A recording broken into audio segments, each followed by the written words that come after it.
台南市有真长的海岸线，甲伫丰富的海洋生态。伫接近世界尾声，有着中央海洋保育署甲伫地方来合作，共同举办2025海风生活节。16、17两天伫台南市的黄金海岸，船屋热烈来登场，透过多元趣味的活动设计，带领民众对认识海洋、亲近海洋、到实践海洋的保护等。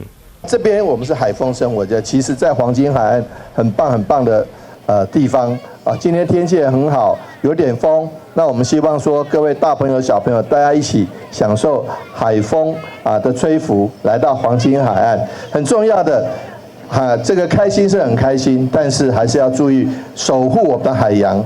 保护我们的海岸。常常我们市政府都在办净滩，为什么要办净滩？如果海滩很干净，干嘛要办净滩？就是因为有些人丢一些垃圾啦，丢一些东西啊，让我们海岸有点污染有点所以有些不干净了。所以说，常常很多团体都要办净滩。因此呢，希望我们爱护我们的海岸，保护我们的海洋。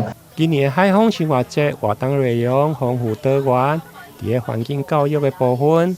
有寓教于乐的海洋保育教育市集，佮着海洋废弃的整治互动电视解说等。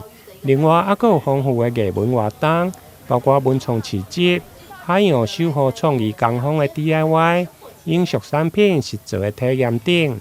希望透过创新而且具有在地连结的活动形式，打造台南的滨海观光的新亮点。台南新闻综合报道。